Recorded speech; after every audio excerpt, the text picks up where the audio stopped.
Check this out. Did you know that the average American child watches almost 40,000 television commercials per year? No way! Yep, 40,000. That's almost 400,000 ads viewed by kids before they graduate high school. And according to a leading expert on branding, 80% of all brands now deploy a tween strategy to more effectively market to kids. No wonder why a 3-year-old can recognize over 100 brand logos, and it's hardly surprising that kids between 8 and 12 are estimated to be directly involved in spending $15 billion a year, and to heavily influence more than $30 billion a year in other spending by parents. And get this, based on the research, children 8 and under are psychologically defenseless against advertising. Studies show that they do not understand the notion of intent to sell, and frequently accept advertising claims at face value. And look, in 1970, the FTC reviewed the research and admitted that advertising to children was, in fact, unfair and deceptive. But guess what? America did nothing. So while several European countries forbid advertising to children, the United States continues to see selling to kids as simply business as usual. Come on. But since 1970, the stats get worse. Recent studies show that primetime advertisements on TV are responsible for the early onset of tobacco use, alcohol use, sexual intercourse, anorexia, and drug use in kids. You see, unsupervised viewing of primetime advertising on TV causes the child to make early decisions about these habits, and left unmonitored, lead the child down a materialistic and self-destructive road. He's feeling his Cheerios! I memorized every single commercial that I see. It's like they hypnotize you or something, I don't know.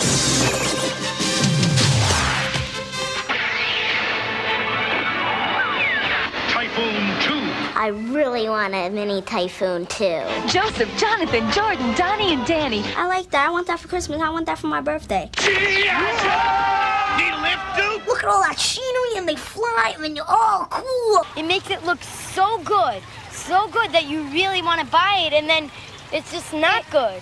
They show you the doll with the sling and the little girl, and you think that if you get this doll or something, it'll make you cooler. That's basically the idea.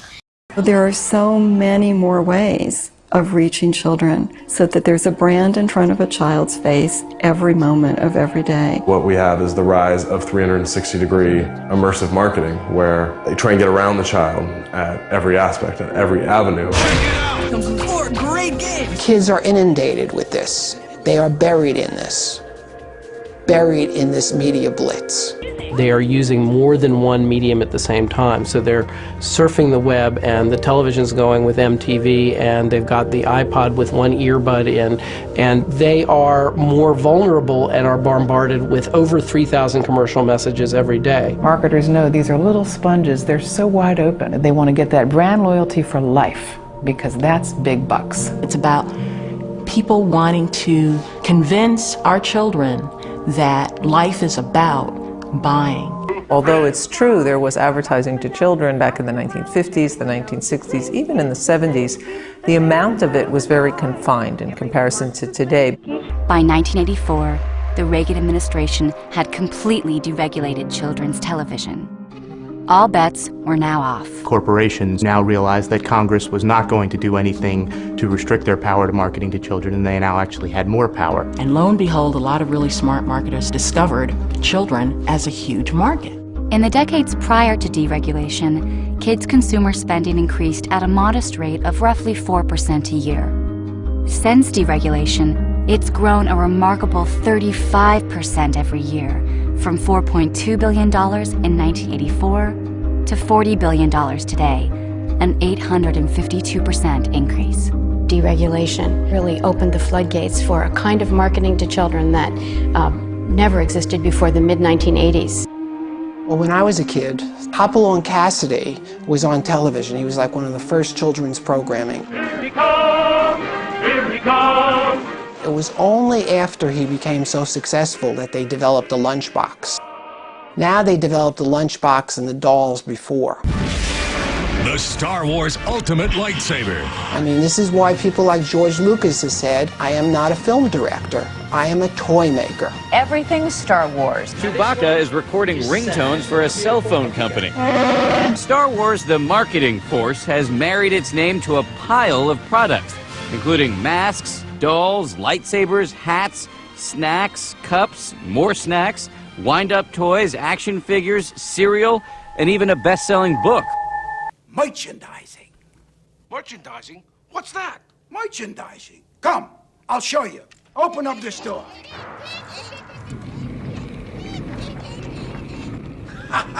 Come, walk this way, take a look. We put the picture's name on everything. Merchandising, merchandising, where the real money from the movie is made. Spaceballs the t-shirt, Spaceballs the coloring book, Spaceballs the lunchbox, Spaceballs the breakfast cereal, Spaceballs the flamethrower. The kids love this one. So you end up having junk food promotions at fast food restaurants, breakfast cereals with images of the main characters from the movies. You have bed sheets so the children literally go to bed thinking about the images. And then they go to school with their backpacks and their lunch boxes with the logos. And then they get to school and their friends have on the t-shirts and the shoes and they want them. Hello, Scooby-Doo crackers. Scooby-Doo? Do you like those? Yeah. Have you ever had them? No. How do you know you like them? Because I love them so much. SpongeBob SquarePants was Kraft's best-selling macaroni and cheese. I personally know a 5-year-old who told her father in no uncertain terms that SpongeBob SquarePants macaroni and cheese tastes better than any other macaroni and cheese. Now, how do you argue with a 5-year-old about that? I mean, what do you say? You say, well, no, it doesn't. And then she says, well, yeah, it does. Well, no, really, it does. No, it does. I know it does. Well, have you ever had SpongeBob SquarePants macaroni and cheese? No, but I know that it tastes better. But marketers have not limited themselves to dropping the names of beloved characters to sell their products. With increasing brazenness, they've also begun to drop the products themselves directly into kids' entertainment. Oh, look at that! Is it a mirage or just product placement?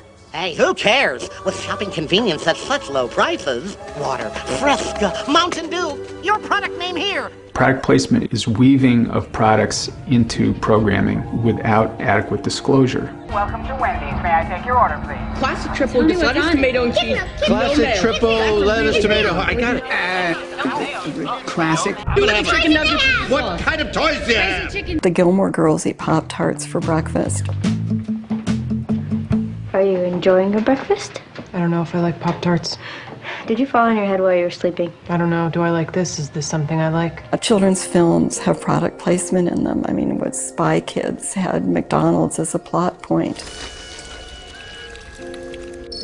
They're exposed to so much advertising, they learn to ignore it.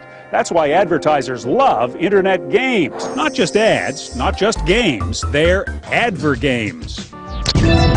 She can score with Skittles, race with Chips Ahoy, or hang out with SpongeBob. It's part of this by any means necessary. I mean, we've got to get to the kid. We've got to make sure that that child is indoctrinated as a consumer cadet. So therefore, we've got to get to them in ways that maybe they don't even know that we're getting to them. Children with cell phones have become a prime target for marketers selling products. It's because 1 in 4 American kids between the ages of 8 and 12 has a cell phone. That's 5 million children. And that number is expected to double in the next 3 years. Cell phones make children much more vulnerable to advertising. It's advertising literally right in the face of a child. And I can get all kinds of themes, ringtones, and lots of cool games, like Pirates of the Caribbean. With more than 40 million kids online daily and growing, perhaps no tool has become more important to marketers than the internet. At Webkinz, for example, millions of kids a day chat with each other, explore, and shop in a virtual world. A world open only to those who go to a designated store and buy a $15 stuffed animal imprinted with a secret code that allows kids to join and enter the Webkinz world, where they are encouraged to shop some more. One of the reasons marketers covet these sites is because of their proven ability to gather personal information from kids. Now a word from our sponsor. That's how some schools are making extra money, literally selling themselves to advertisers. Everything from the band shell. That will be $125,000. To the lecture hall. $150,000. Can be named for a price at New Berlin schools. There's advertising on school walls, on school buses and gymnasiums. There's donated scoreboards that have the Coca-Cola or the Pepsi logo on them. There are so many ways that commercialism has intruded into our classrooms. There's Coke and Pepsi and Cadbury Schweppes in the schools, which are helping to generate an epidemic of childhood obesity among our kids across the country. There's school book covers. There are sponsored educational materials. There's a company called Field Trip Factory, which takes kids to places like Petco and to Sports Authority and calls that education. These Chicago kindergartners are on a school field trip, but the animals they're going to see aren't in the zoo. We want to welcome you to Petco. Across the country, a growing number of schools are taking America's classrooms to America's malls. There's a new company called Bus Radio, which is trying to compel 1 million kids to listen to 8 minutes of advertisements per hour as they ride the school bus. Bus Radio. Busradio.com. We'll choose a name at random, and if you're the winner, we'll give a pair of tickets to your bus driver, too. You guys can hang out together, maybe share a large Coke. Email us as soon as you get home. There's Channel 1, which compels about 7 million children to watch ads in schools each school day. Today on Channel 1. The purpose of schools, in part, is to promote reason. And the purpose of advertising is to subvert reason, to promote the sale of a product. And for that reason alone, advertising has no proper place in the schools. The effort to create junior consumers no longer stops at the school door. Psychologists and anthropologists and sociologists and behavioral scientists are used by marketers to really shape and cement children's brand preferences. They want to be part of the fabric of children's lives. You're a psychologist, you do research, you know the difference between a 3-year-old and a 5-year-old, and you know how to reach a 3-year-old, and you know that you have to play the ad much more slowly and use round figures instead of angles, because children like round figures at that age. And you know that 5-year-olds have a whole different set of concerns, so we can fine-tune the marketing to communicate better with children. Ethnographic research, which, tuned to the goals of marketers, has become a kind of scientific stalking. They go into supermarkets with them and film exactly how they look at a product, pick it up, put it back down, the way they move around a supermarket. They film them on the playground. They film them in school. They film them eating breakfast. They film them going into their closet and deciding what to wear. What are the things that you need that aren't in here? I need a lot of... They film them talking to their friends. They organize little friendship circles and film what they're doing. They even follow them into the bathroom. I interviewed a number of people who sat and watched children take baths and showers, watched how they interact with shampoo and soap and health and beauty products, as that category is called, in order to go back and write a report for their clients on, what to do with the packaging. It's creepy. It's just absolutely creepy, the way children are being dissected and put under the microscope by marketers. They do blink tests on kids, for example. They develop ads and then see how frequently a kid blinks or turns their eyes away. And when they see the kid blinking more, they change the ad to make it more mesmerizing. There's stuff they just can't take their eyes off. And it's not an accident. They've gone over and over and over with extensive high-tech kinds of testing devices to find the precise configuration of characters, colors, music, words, and so forth that kids can't resist. And somebody asked me, Lucy, is that ethical? You're essentially manipulating these children. Well, yeah, is it ethical? I don't know. But our role at Initiative is to move products. And if we know you move products with a certain creative execution, placed in a certain type of media vehicle, then we've done our job. They are tomorrow's consumer, tomorrow's adult consumer. So start talking with them now, build that relationship when they're younger, and you've got them as an adult. I'll say it. These marketers are very similar to pedophiles. Kids love advertising. It's a gift. It's something they want. There's something to be said, by the way, about being there first and about branding children and owning them in that way. And antisocial behavior in pursuit of a product is a good thing. The product is pushed not on the basis of what it can do or how it tastes, but of its social meaning. Run cool!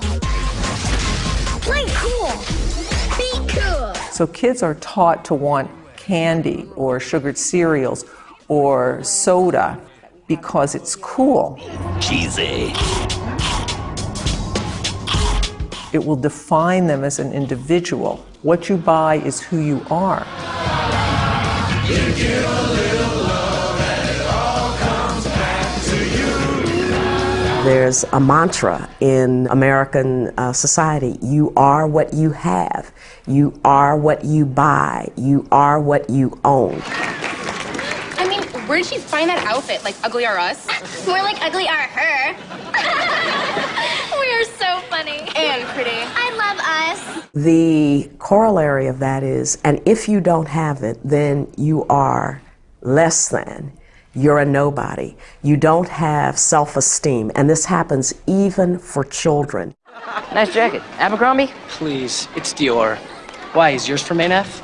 Our mom bought it for him in Kmart. I think the thing that upsets me the most is that it's not just products that are being marketed to children, but values. And the primary value that's being sold to kids over and over and over again is the value that things or stuff or brands will make us happy.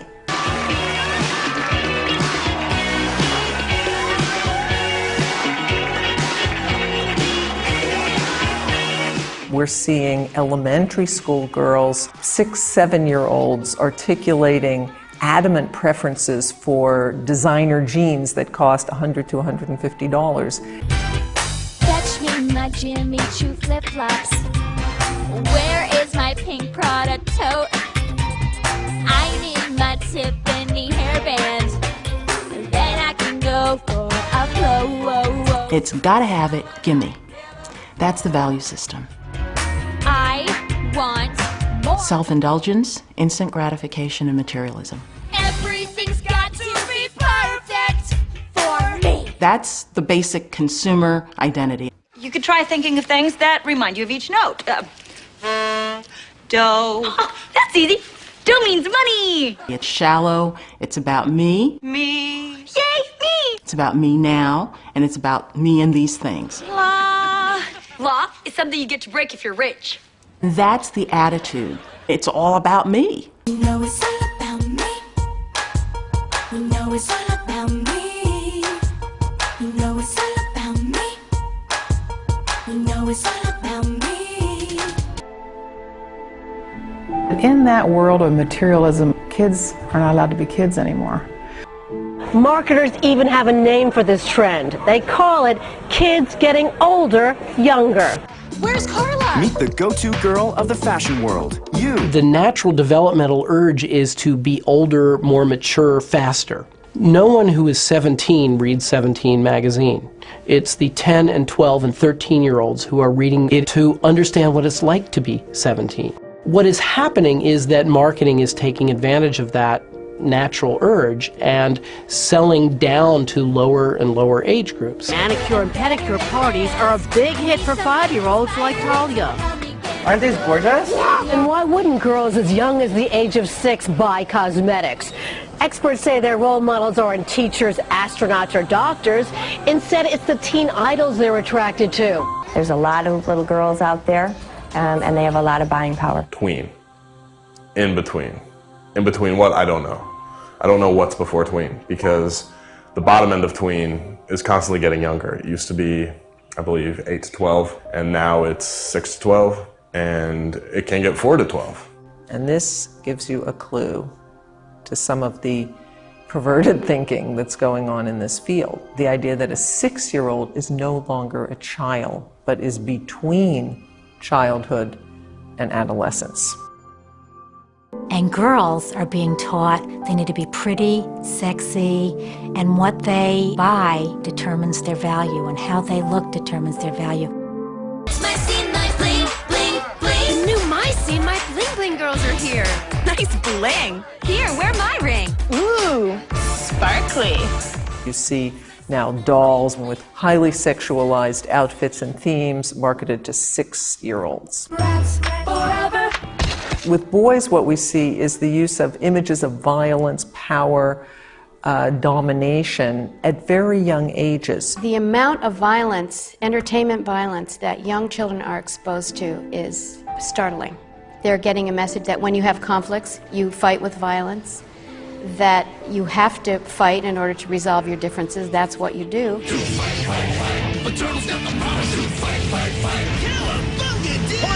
And that watching violence is fun. What the hell is this? What the hell is this? It's entertaining.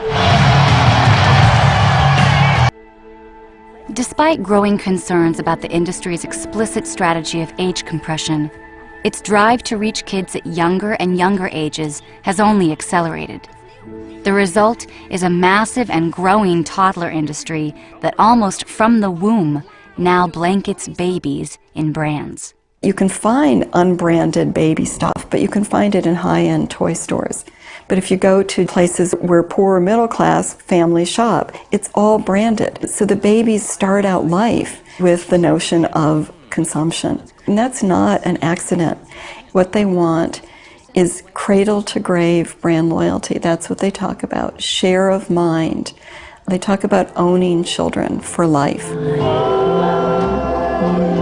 Norman Feeney, Pepsi drinker for life. The space that is necessary to think is being jeopardized. You're immersed. You're outside yourself. You're taken out. When do you have quiet time and unstructured time? And when is a child able to be a child and play? Remember, the amount of time 6 to 8-year-olds spend playing creatively has been declining dramatically over the past decade. And for 9 to 12-year-olds over the same period, creative play has declined a staggering 94%. What's happening is that children are being deprived increasingly of opportunities to exercise their imagination. We're raising a generation of children who are never going to have the experience of having to amuse themselves or having to calm themselves down.